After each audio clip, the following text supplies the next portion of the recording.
good. Good to go, actually. Yeah, right.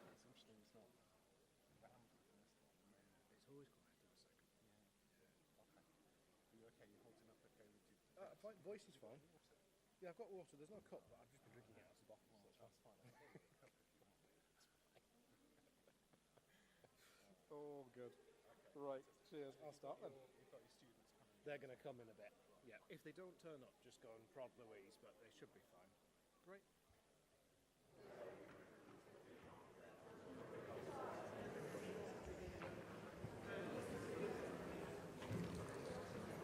Oh, that's good. The sort of silence descends on the room.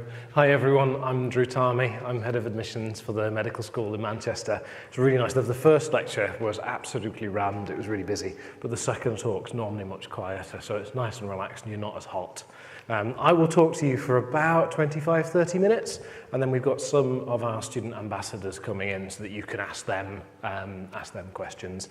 I'll talk to you about the ethos of teaching at Manchester, then I'll go on to talk a little bit about the programme structure and the sorts of things that we'll cover in each of the years of the programme.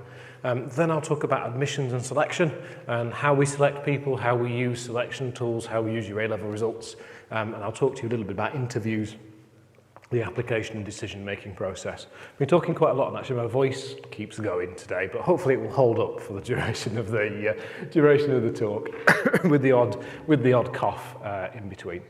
So we're slightly different as a medical school. So we use a slightly different ethos for teaching to some other medical schools. You know, traditionally people have thought about, you've got a spectrum with some very, very traditional schools that only use lectures and practical classes at one end of the spectrum, and then you've got schools that use small group teaching at the other end of the spectrum. They don't really exist in the UK anymore. They sort of did in the 1990s, but there aren't really PBL schools and traditional schools or integrated schools or whatever they want to call themselves now. Most schools use elements of teaching from across loads of different sort of pedagogies. Manchester's no exception. In fact, Manchester is very, very different in terms of how we combine things. So we use lectures, we use practical classes, wet lab classes, quite traditional things like full body dissection, and we use that alongside team-based learning, problem-based learning, and learning that really focuses on the clinical cases. So lots of you are doing your A-levels at the moment, or IB, and in the typical week you might have, you know, maths lectures and classes, you might have biology ones, you might have physics ones. They're all running in parallel with each other. And some medical schools work like that, some universities work like that, and they have units and modules. So in any given week, you'll have lectures and practicals and small group teaching that might relate to a unit on the respiratory system and another unit on the cardiovascular system and another block on the, pick whatever system you like, a neurology block running alongside it. In Manchester, we are somewhat different in that our curriculum's structured based on core pathologies and the biomedical interdependence of those core pathologies. So I'll show you in a few slides' time how we actually structure that curriculum, but each week will be somewhat different. And say 1 week you might focus on valvular disease of the heart. The next week you'll focus on myocardial infarction, heart attack. The next week you might move into the respiratory block and you'll cover something like COPD, for example, or asthma, and you'll do another bit of respiratory teaching. So each week forms a clinical case. So each week is focused around. I was wondering what was happening with that screen there. It's great that it's on the side screens as well, because I can see what I'm talking about. Each week you've got a core pathology where you meet a virtual patient in a case, you follow that patient through from where they initially present, whether it's in hospital, whether it's in GP, wherever it might happen to be. You follow them through, you think about the basic sciences, the basic biology, the basic anatomy, the physiology, cell biology that you need to learn for that patient's case. You get lectures, you get practical classes, you get clinical skills. Let's say we're in that heart attack week, that MI week. You will get a practical class on how to record an ECG from a patient. In the next week, you might do the cardiovascular examination. Running alongside that teaching, you have consultation and communication skills, where you'll learn to take a focused cardiovascular history from a patient. And then the next week we move on to something else. So each week you follow that patient through their journey, right from initial presentation, right through to management and follow-up. And you work in teams like doctors will work in teams too. So we are different. Some of the key features of our curriculum here really. So I've already said we use mixed methods. We use full body dissection. We use practical classes, we use small group teaching based around clinical cases. And we've been on a journey really from the 1990s in how we've evolved our curriculum and how we've sort of changed the way that we teach. We've been at the forefront of technology enhanced learning, and that's really accelerated as a result of the pandemic. But we've always used technology enhanced learning and some element of distance learning at Manchester. You know, we have a huge geographic spread. We've got placements up in the north in Preston, we've got placements in Crewe, we've got placements on the Isle of Man, we've got placements in central Manchester. We can't get everybody back on campus for a Friday afternoon lecture from the Isle of Man and Crewe and Salford and Manchester. So it just makes sense to do that one 50-minute session virtually. We use a mixture of face-to-face teaching and online teaching, and we've been, obviously, post-COVID, we've been moving back to much more face-to-face teaching, and it's great actually to be here doing a face-to-face open day for the first time since 2019, so it's brilliant. We've pioneered sign-off of clinical skills using iPads in years 3, 4 and 5, so you're not taking paper with you. We've developed a virtual learning system to present you with cases, and to present you with lecture notes and videos and things, and we've actually exported that to other medical schools that have adopted that technology. One of the things that our graduates always say to us is that we really prepare you for practice. So your first jobs, your foundation years, after you graduate, our graduates always come back to us and say, well, actually, the structure of year 5 meant that you were working alongside junior doctors, you're shadowing them, you're doing a lot of the things that they do, and you feel really prepared for that first. Yeah, there we go. we're back. So years 1 and 2, you're based on campus, and you get that full student experience on campus. You get to be a fresh year, and you get to go to your parties, and you get to make lots and lots of friends and experience what it's like to be at university in the first year. A bit like any other traditional degree, you make lots of friends. You settle in, you're campus-based, so you'll be in lecture theatres like this one. In fact, this one I teach in, this one quite a lot. The spiritual home, as you'll see in a second, is the Stopford building, which is just a bit further down the road where a lot of the teaching takes place. It's campus-based for the first 2 years, but you have some early clinical experience placements that I'll talk about shortly. From year 3, you are assigned to a hospital base, so you're assigned to a clinical education campus. So we've got the Central Manchester hospitals, we've got on Oxford Road, we've got MFT, Oxford Road site, we've got Wythenshawe, which is out near the airport, we've got Salford Royal, which is just sort of out towards the west, and we've got Preston and Chorley in the north of the region as well. And so you get assigned to a base hospital, to a clinical education campus, and then you rotate out from that hospital to the district generals, to the community placements, to GP placements, from that hub. And from year 3 to 5, you're really immersed in that clinical environment all the time. There's lots of teaching there as well. There's simulation teaching, there's clinical skills teaching. A lot more of it becomes ward-based and clinic-based. Okay. You'll be reflecting on the encounters that you have with patients as well, and you'll be keeping a record of those, and I'll tell you about that in a second. So this is the Stopford building, it's just down the road. I know some of you have been on Stopford building tours today already. So that's our spiritual home. It was built in the 1970s, but it's been extensively modernised since then. Most of the staff are based there. This is the library on the top floor. The books are all off to one side actually behind here, but there's lots of student study space on campus. We use advanced simulation, so this is a mannequin, this is a sim man, and he can be programmed with all sorts of signs. So we can practice clinical skills using these simulators before you go and practice and actually experience the real thing with patients. So you can program him for a murmur, you can program whatever you like as a scenario, and that's how we use some technology enhanced learning. So I'll talk a little bit about what you study in each of the years. So you start off in year 1 with a block called Essential Skills, or ES. You've all come from lots of different backgrounds. Some of you are graduates, some of you have done A-level, some of you have done International Baccalaureate, some of you have got qualifications from all around the world. And that's just a few weeks at the start of year 1 where we do some team building stuff and we get you used to how you learn in Manchester. And then we go into 2 semesters, so we have a semester structure in years 1 and 2 of the course. The first semester is life cycle, and that covers everything from reproduction and child development all the way through to end-of-life care. And so it's really quite nice and broad across the whole spectrum of life.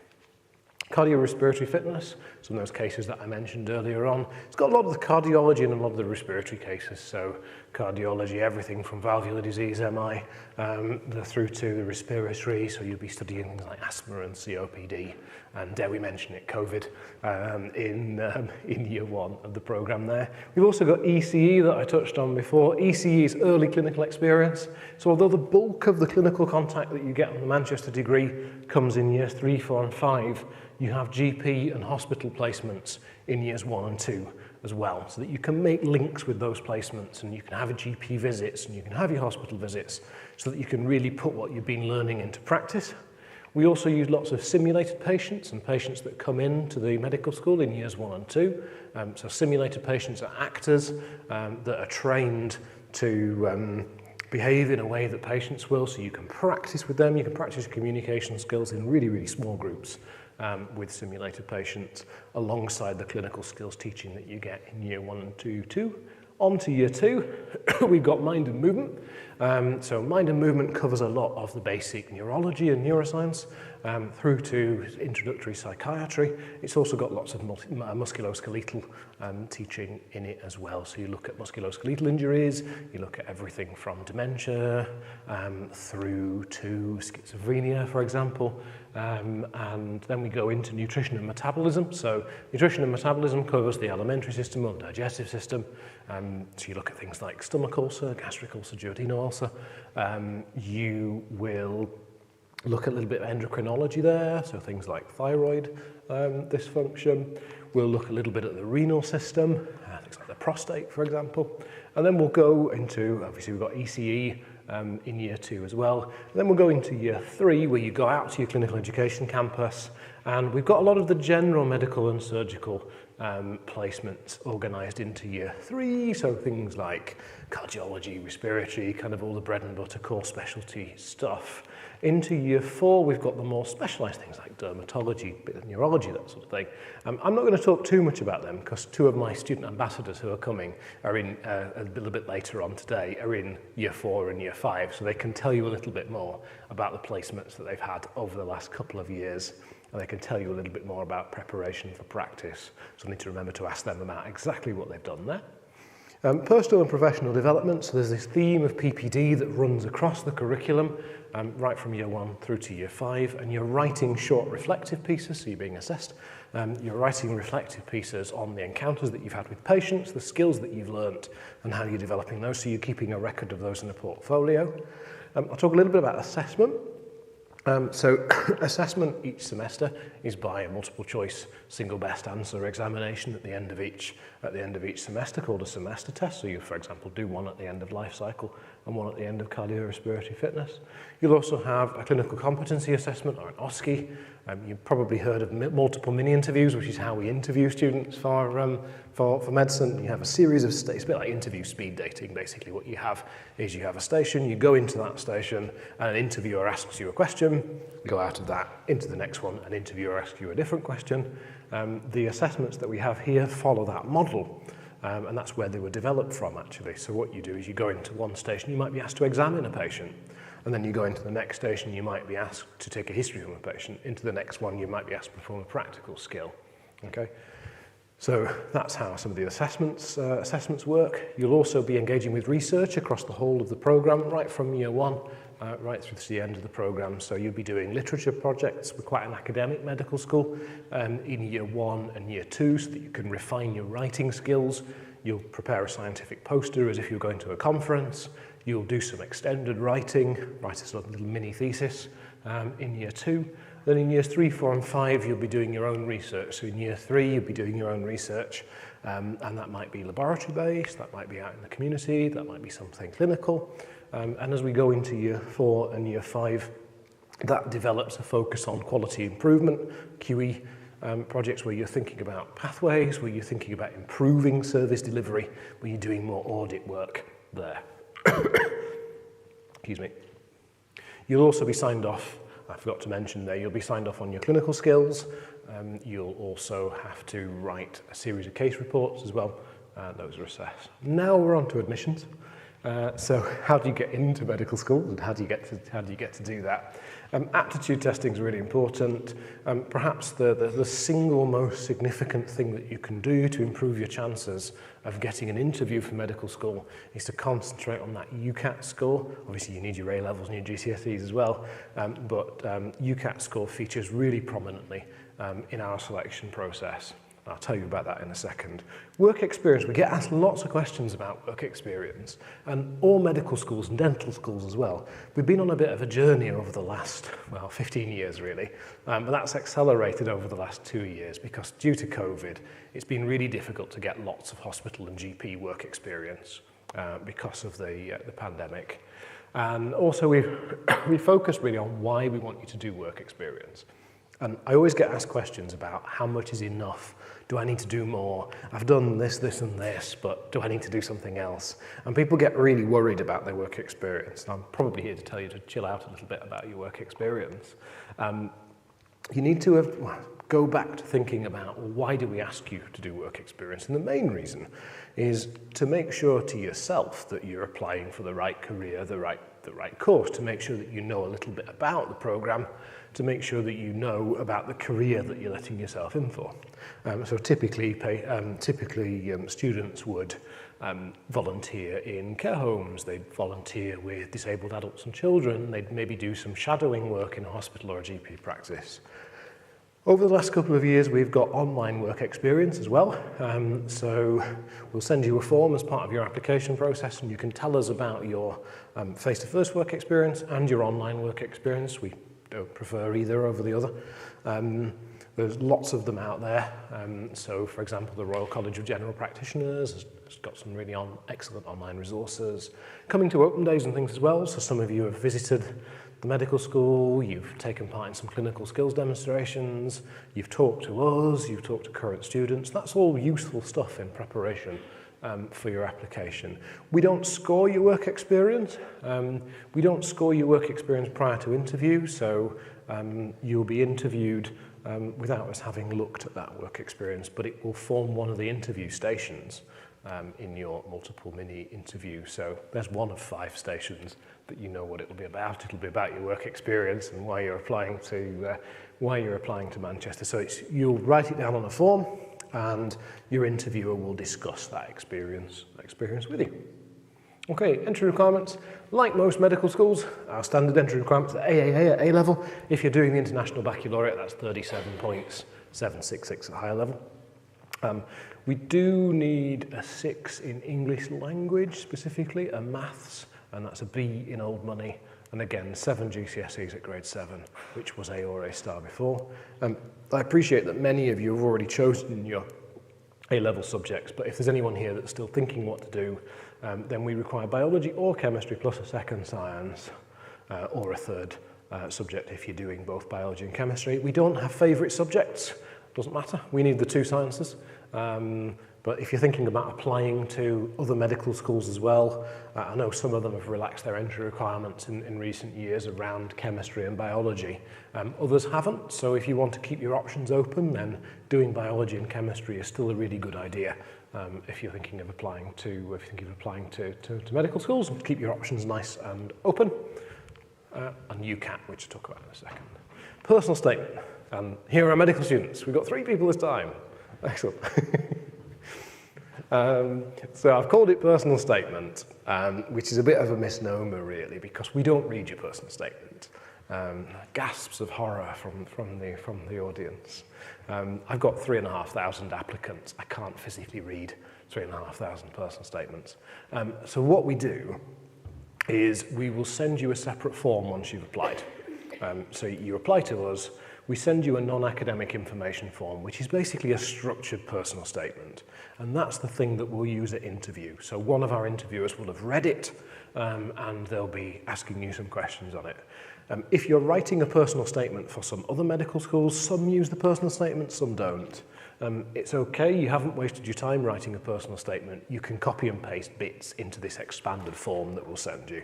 And that form's got these 4 sections. Motivation, why are you applying for medicine? Why are you applying to Manchester? Your experience, you can talk about your work experience, you can talk about online, you can talk about face-to-face work experience. Team working, because doctors work in teams, give us an example of when you've done that. and hobbies and interests as well. I mean, that one always gets quite a few questions, does hobbies and interests? The reason that we ask that question is partly because we want to know that you can manage your work-life balance. Okay. The other reason that we ask that is lots of people that are going to be interviewing you. You know, they're clinicians, they're academics, they're going to be working. You know, most of my colleagues aren't planning to retire. These guys will be in practice and they're not planning. Students interview for us as well. They're not planning to retire in the next few years. So when you graduate from medical school, they'll be working with you. And one of the reasons they're interested in things like hobbies and interests and teamwork and motivation are really to check you're a fully functioning human with thoughts and feelings and a colleague that will be a good colleague. Okay, so entry to medical school, it's worth thinking about your interview for medical school and your application as being a bit like a job interview. Most people that start medical school finish medical school. So these guys will be junior doctors, I can pretty much guarantee it. Unless they do anything terrible, which they're not going to, do. Yeah, they're going to be junior doctors, they're going to enter the profession. And their medical school interview was really important as part of that. So think about applying for a job. If you're thinking about applying for a job, you probably want to think about person spec or a job description to go with that. If you haven't seen it already, the General Medical Council, so the regulator that's responsible for regulating the work of doctors in the UK, publishes a document called Good Medical Practice, and I can hear the doctors in the room sort of thinking about that. Good medical practice isn't the most wonderful bedtime reading, but good medical practice is a series of standards for values and behaviours that all doctors and medical students are expected to have. And actually we draw a lot of the information for our interviews from the standards in good medical practice. So it's essential reading for anyone applying to any medical school. So that is a little aside on good medical practice. Here's our selection process. So our selection process works a little bit different to some medical schools. Some medical schools assign weightings to your GCSEs and things like that. We don't really do that. We have a threshold-based application system. So we start off on the left-hand side of that diagram with an academic sift. So the very first thing that we do, so you apply by the 15th of October. Remember to apply by the 15th of October. It's an earlier deadline than other subjects. We perform an academic sift. It's a bit of a manual process, so you have to bear with us for about a month while we manually sift through 3,500 applications. So we go through these and we check that you've met the GCSE requirements and that you're predicted the correct A-level or IB grade. So let's say we get 3,400 applications like we did last year. We will probably reject a few hundred at this stage, so not many. But what I would say is, please do double check the entry requirements so you don't waste one of your medical school choices. You need to meet those essential academic criteria before you progress on to the next stage.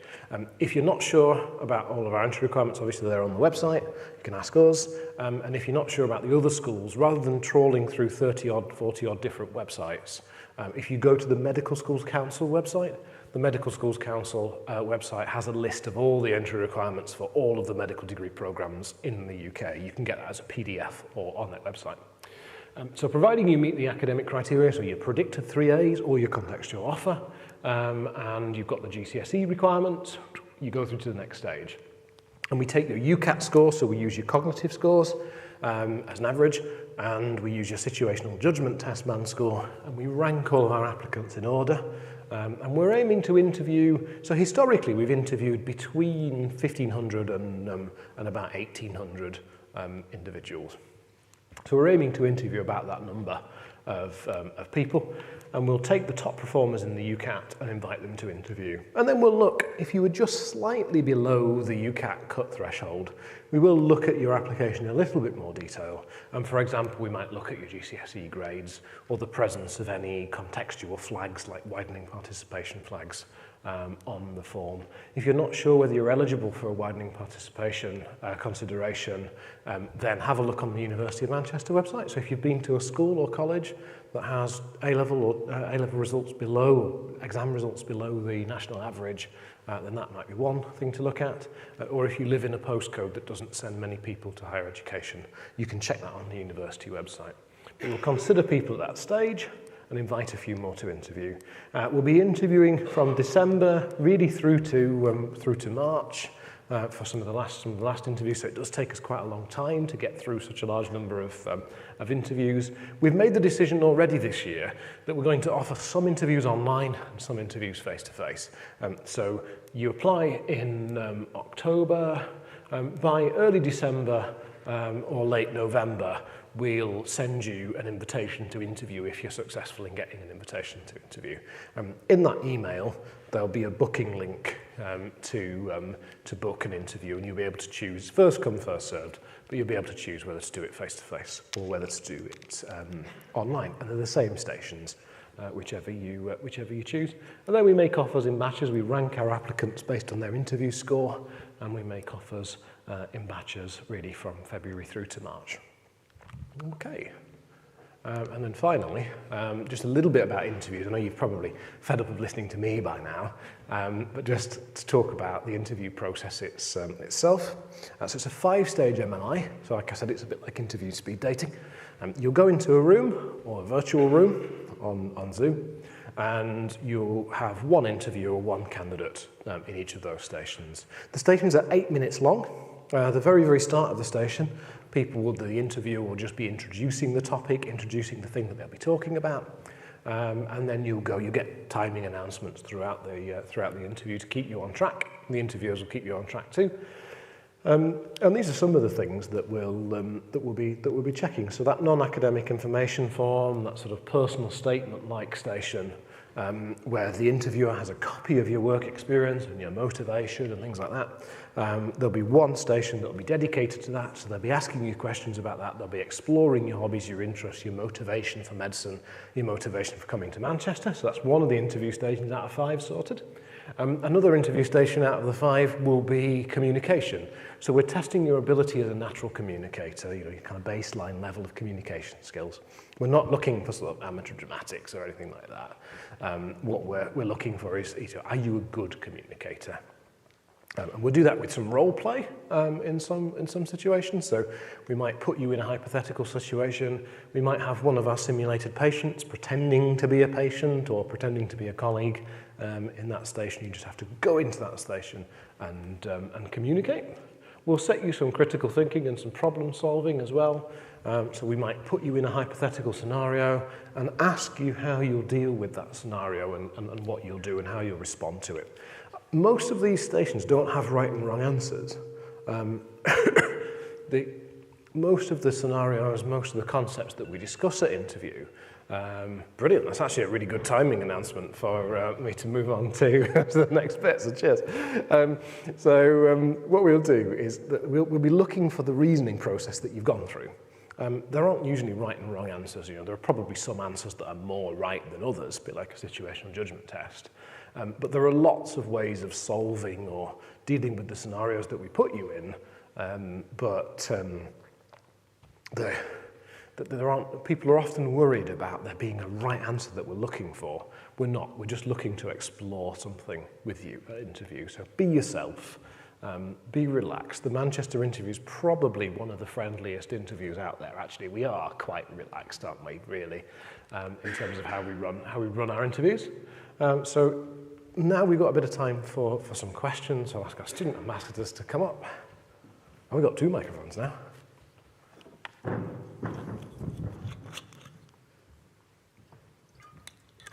And just introduce themselves.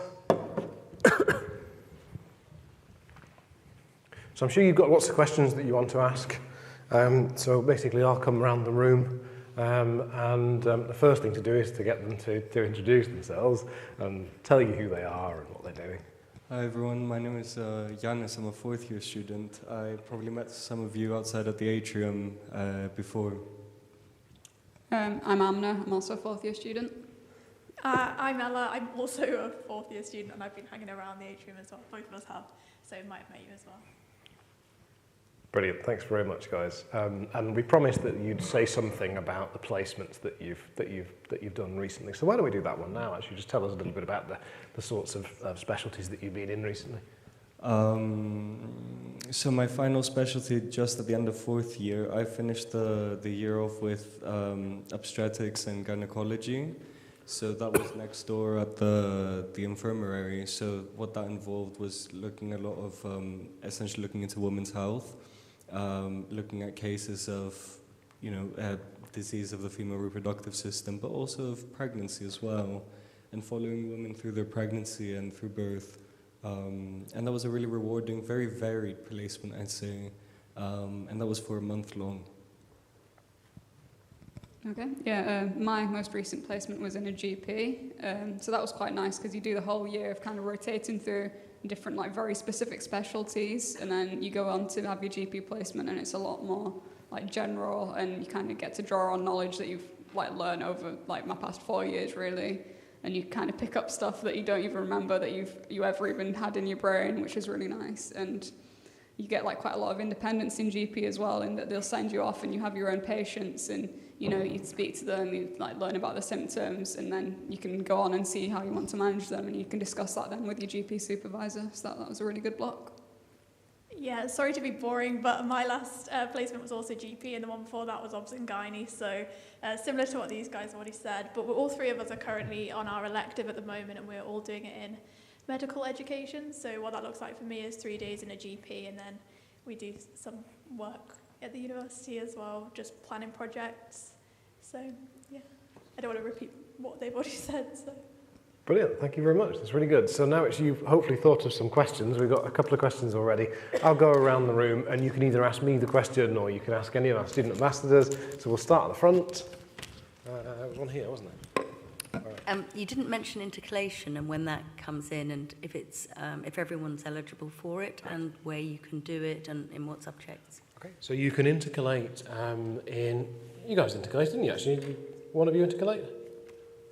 No, you didn't. Oh, never mind. There are plenty of students who do intercalate. There are loads and loads of subjects that you can intercalate in. You can intercalate in any of our intercalated degrees from the end of year 2. So you can do a bachelor's degree from the end of year 2. You can do a master's degree from the end of year 3. There's a huge range of subjects. Anyone can intercalate. It's not a competitive selection process. Anyone can intercalate.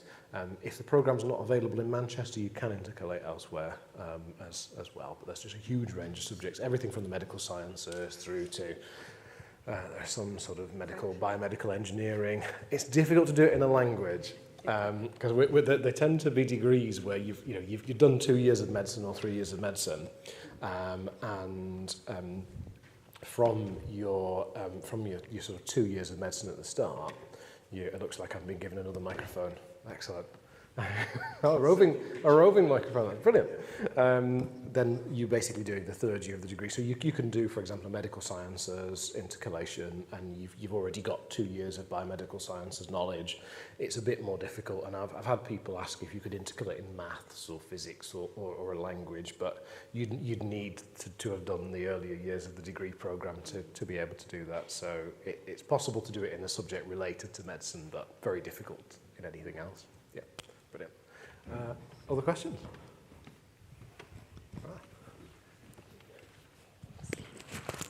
I know you guys didn't go abroad for your elective period, but is that like a possibility, or that you got friends that have? Yeah, it is a possibility. I think we all decided to stay, I assume, for our own reasons, but I have some really good friends in Vietnam or Spain or God knows where, so it's definitely possible. The only thing I would say with electives generally is that they've become quite commercialized and obviously quite expensive as well. So there are ways of getting things funded, but if you find that you're able to, that is an option for you, then it's more than possible to go abroad for that set period of time, definitely. Great. Yeah, and COVID's disrupted electives quite a bit. For 2020 and 2022, the inability for people to travel overseas during the pandemic has limited that a bit. But we're starting to see actually more international travel for electives, which is great. I think there's a question at the back. I'm aware that some other universities offer, like if you do biomedical science, and then you can sort of swap into medicine, like 2 years afterwards. Does Manchester offer anything like that? No. We used to run a transfer programme, but we don't. No. We've got one here and you've got one there as well, you might as well. Hiya. Before you said that 3,400 get apply, I was wondering how many get offered a place. So the statistics. Yeah. Yeah, if you have a look on online, if you just Google Manchester medicine data, there's a long answer and a short answer to this one. So in 2019, which was probably the last sort of normal year of application, so we interviewed 1,800. We had 3,000 and something applications, interviewed 1,800, and then made offers to 980 something. Can't remember the precise number. I don't know how I can remember 980 something, but with that sort of rough ratio. Over the last couple of years, we've reduced the number of offers because of the changes to A-level grading. And this year, we had a specific request from central government. All medical schools were asked not to make us more offers than we had places available. So the number of offers that we've made this year has sort of dropped quite drastically from that to about 550-ish in total. Most medical schools are using a waiting list, so that's what we're doing.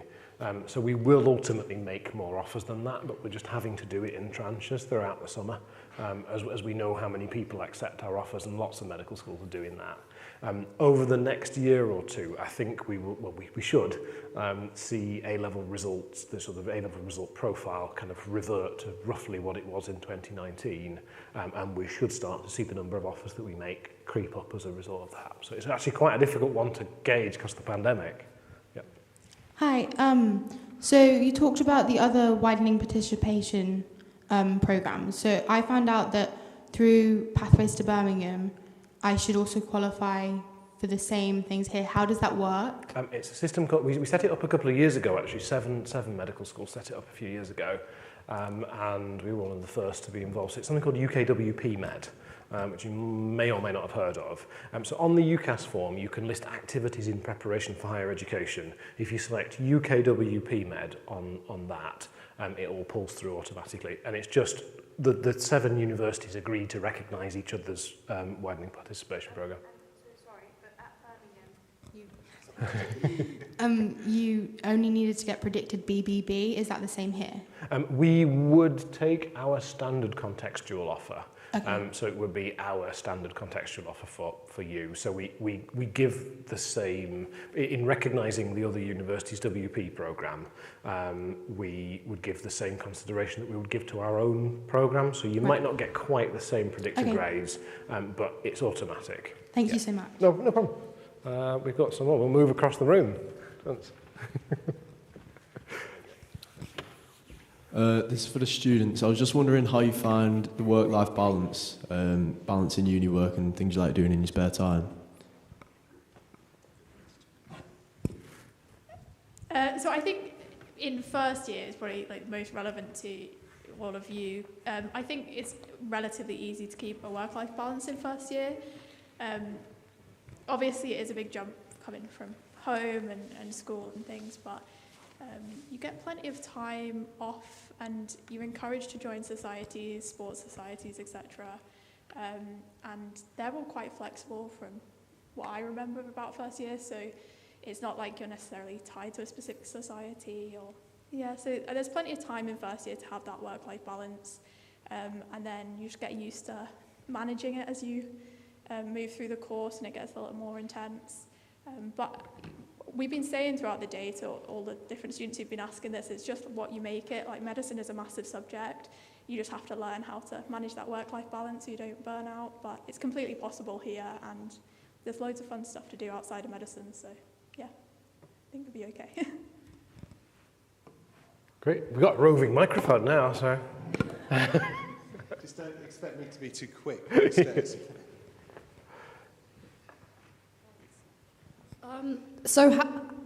loud. So how do specialities actually work? Do you pick a certain one or a certain couple and then rotate through that throughout the year? No, so you get assigned your placements at the start of the year, and over your years 3 to 5, you kind of cover most of the specialities. You just rotate through 4-week blocks. You don't get to choose what you do and don't want to do, because they want you to kind of have a general view of everything.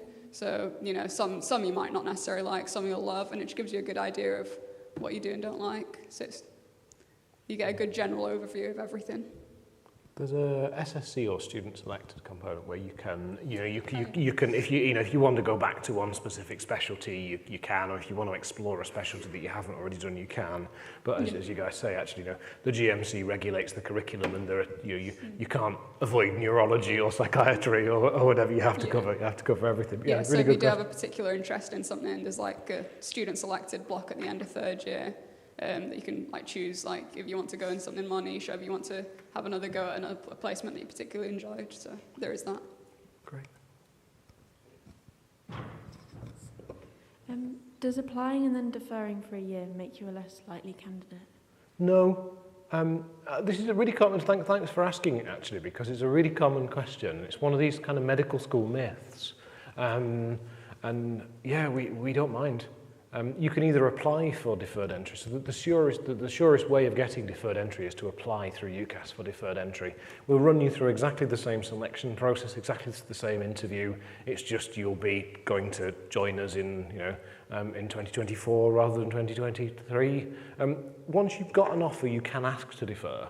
You can ask any medical school to defer once you've got an offer. They usually say yes, but they can say no if they're oversubscribed or undersubscribed. So usually it's best to apply for deferred entry. But no, it makes absolutely no difference. We run you through exactly the same process. Yeah, so no problem. In fact, actually, if you're planning to take a gap year, you should definitely apply now, because some people, because it's so competitive, some people aren't successful the first time round. So always, if you're planning to take a gap year, always apply now. And then if you're successful and you've got a place, that's great. You can go and enjoy your gap year. If not, then you've got another year that you can apply in.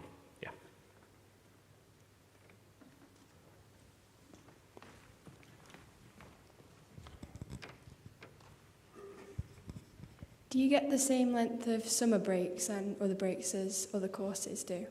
Do you want to answer that one, guys? Or we get a bit of a variety depending what year you're referring to. So just briefly, in first year, we used to get quite a lot of reading weeks. I remember in the first semester when we first started medical school, we had 3 reading weeks.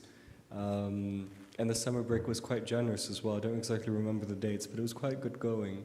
Now, as you progress, things do get a bit more tighter, per se. So we officially finish for the summer on the 9th of July. And we start, I think, on the 1st of September. So it's a bit more compact compared to the previous years. But it's okay, it's still a break. And, it's a time to relax. Yeah, far away. So this is going to sound kind of like a common question, but as fourth year students at Manchester, do you have any advice for us, for becoming first years and obviously progressing over the years, especially when the work becomes a bit more clinical? So, like I said, try early on to establish a work-life balance, because then when things get a bit harder, you'll kind of already be set. The other thing I would say is keep an open mind. because I always speak to sixth form students who think they know what specialty they want to go into. Just try and make the most of every experience you have at medical school, because even if you think you're not going into a specialty, there's so much you can get out of it. And honestly, every placement I go to, I enjoy in some form. So just try and keep an open mind and just try and enjoy yourself, especially in your first and second years when things are a little bit more easygoing. No advice.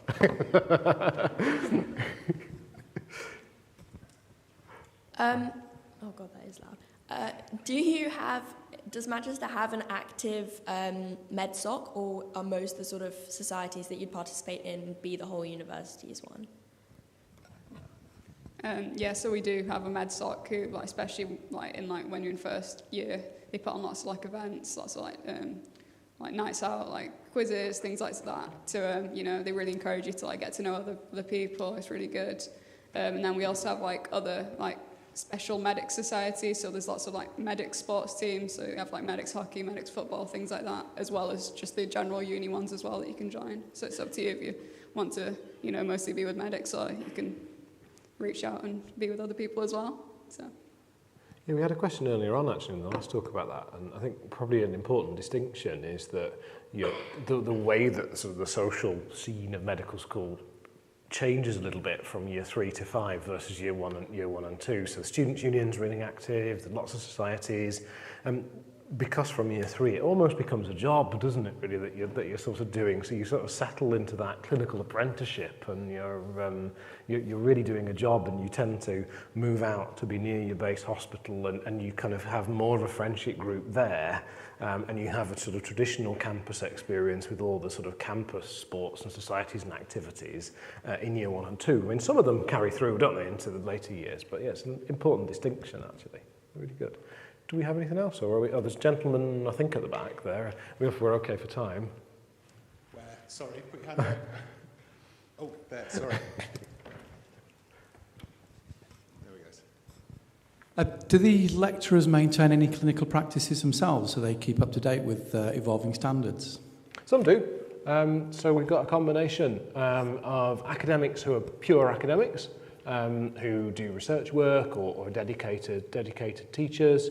We've got some academics who hold joint clinical and university contracts, and we've got some staff who are either honorary or sessional tutors who are in clinical practice and teaching, usually doing bedside teaching stuff and working in sort of the hospital environments. There's a combination of all actually, depending on what you're teaching. A couple more questions down here, so thank you. How is content assessed? Is it done throughout the year, or is it done as like end of year exams? Do you want me to do it, or do you want to do it? Yeah, you do it. So in preclinical years, we have what's known as a semester test, and that's basically a multiple choice paper that covers all the key elements and topics that you would have learned in that semester. At the end of the year, we also have what's known as a progress test and OSCEs.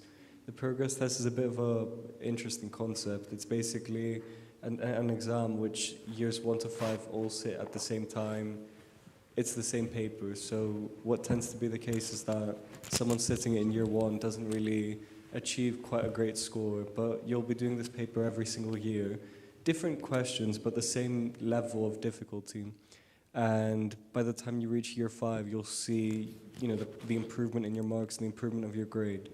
The OSCEs are the practical exams we sit, so in first and second year, maybe assessing, your communication skills and speaking to patients, or, doing something along those lines. As you progress through the years, in clinical years especially, you'll be asked to do a few more complicated things, like taking a history, considering different diagnoses that a patient may have, considering different steps for different investigations that you would like, and discussing this with the examiner at the time.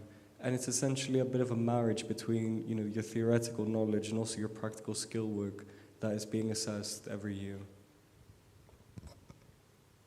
Okay, we had one more question over this side, was it? Oh, yeah. Is this your last question, do we think? I think so. Okay. Better be a good one. So if you apply for the first year at university, and then you get kind of like lower grades at UCAT or A-levels, can the university offer you a foundation year instead? Sorry, I didn't quite catch the first bit of the question. So yeah, if you apply for the first year, but then you get lower grades at A-levels or UCAT, can the university offer you a foundation year? Sorry, the first bit, was it something about first year, or? Yeah. Oh, okay, yeah, I see, yeah. At Manchester we don't. So we have a foundation year, but our foundation year is designed for people that haven't done the sciences before, so either the biology or the chemistry before. But the entry requirements for the foundation year are still AAA. If somebody, the question that we get asked quite a lot actually is, I'm predicted 3 A's, I've done really well on the UCAT, and I've got through the selection process. If I have a bad day in one of my exams, over the summer, and I drop a grade, then what will you do? And usually what will happen is that we'll look at how many places we have available on A-level results day. So we get your results a little bit before you do, a few days before, and we can look to see if we have any capacity to take you, and we might be able to take you with a drop grade. Yeah. But aim for A's. Brilliant. Are we good? Right, we have one more. Have we got time or? Oh, go on. I'm not answering the questions, so. It's just a really quick one. Is geography a science? Is geography a science? Nobody. Are there any geographers in the audience? Is the question. So our requirement, in terms of entry requirements, so our entry requirements are biology and or chemistry. So if you've got biology and chemistry, then you're fine. Your third A-level can be whatever. If you've got biology or chemistry, plus something like physics, psychology we do consider to be a science, or maths, we wouldn't at the moment consider it to be geology to be a science, to meet that science requirement. Don't tell them. the academics in the audience, but we wouldn't at the moment. But it's something that a lot of medical schools are on a journey, and actually we have seen this year a few medical schools drop, well, one medical school in particular, actually drop its science requirements entirely. So we're sort of on an interesting journey, but we haven't made that decision yet. Thanks. Thank you very much, everyone. We are here for a couple of minutes if you have any other questions. And thank you. Enjoy. Visit all your medical schools. Have fun.